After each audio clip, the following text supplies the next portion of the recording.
Good morning दोस्तों। आज मैं आप सभी को टाइम और वर्क के बारे में जानकारी दूंगा। तो इसकी नॉलेज के लिए सबसे पहले आपको टाइम और वर्क का रिलेशन का पता होना चाहिए। टाइम और वर्क के रिलेशन को समझने के लिए आपको ये समझना पड़ेगा, जिस काम को करने में समय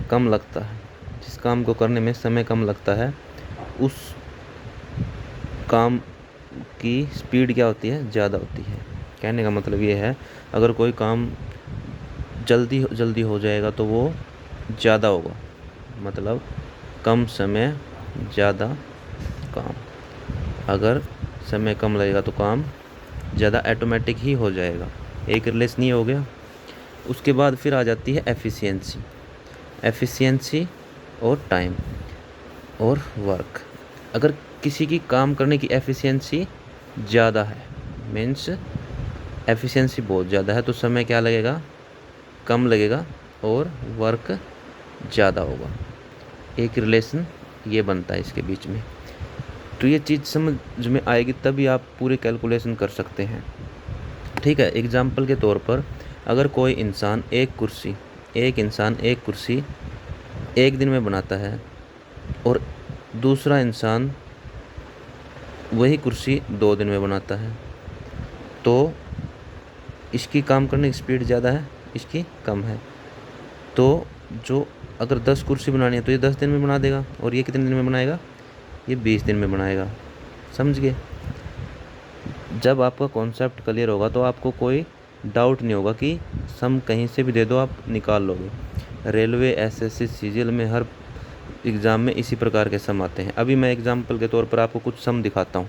ठीक है, सम क्या है, ए किसी काम को 20 दिन में पूरा करता है जबकि बी उस काम को 30 दिन में करता है, तो दोनों मिलकर उस काम को कितने दिन में पूरा करेंगे। सबसे पहले आपको कॉन्सेप्ट समझना है। कॉन्सेप्ट समझने के लिए आपको धीरे धीरे समझना पड़ेगा। अगर ए किसी काम को कितने दिन में करता है, 20 दिन में, ठीक है, तो 20 दिन में क्या करता है, वो एक काम करता है, एक काम पूरा कर देता है 20 दिन में। तो वो एक दिन में कितना काम करेगा, 1/20, ये वर्क है। ठीक है, वर्क का इतना हिस्सा वो एक दिन में कर देगा। ध्यान से सुनते रहना, अगर ध्यान से सुनोगे तो समझ में आ जाएगा। ऐसे ही बी उसी काम को कितने दिन में करता है, 30 दिन में करता है, तो 30 दिन में बी एक काम करता है ना, पूरा एक काम पूरा करता है 30 दिन में, तो बी एक दिन में कितना काम करेगा, उस काम का 30वां हिस्सा, मतलब 1/30 वर्क वो क्या करेगा, एक दिन में करेगा।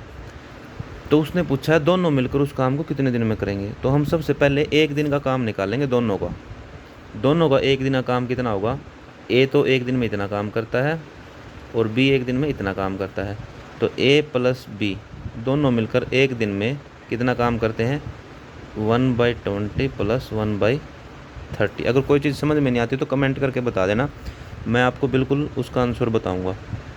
तो इसमें एलसीएम निकाल लेंगे। एलसीएम कितना आ जाएगा इसका, 60 एलसीएम आएगा इसका, और इसको हम ऐड करेंगे तो 3 + 2 = 5/60 = 1/12।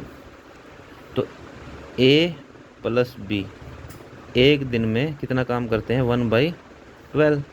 तो वो पूरा काम कितने दिन में करेंगे, इसका उल्टा कर देंगे हम। जैसे ये इसका उल्टा हुआ था, ये भी इसका उल्टा हुआ था, इसका हम उल्टा कर देंगे। तो ए और बी वो पूरा काम कितने दिन में करेंगे, 12 डेज में करेंगे। ये उल्टा क्यों किया, समझ में आ गया ना। अगर आपको समझ में नहीं आया तो मैं थोड़ा और सिंपल कर देता हूँ। अगर एक दिन का काम है 1/12, दोनों का, ए और बी का एक दिन का काम कितना है, 1/12, तो इसको हम उल्टा लिखते हैं। 1/12 काम करता है एक दिन में, और एक काम कितने में होगा, 1/12 मंथ्स 12 डेज। समझ गए ना, समझ में आ गया ना ये। अगर आपने एग्ज़ाम के हिसाब से तैयारी करनी है तो यह मैंने आपको समझाने के लिए कॉन्सेप्ट तैयार किया था, लेकिन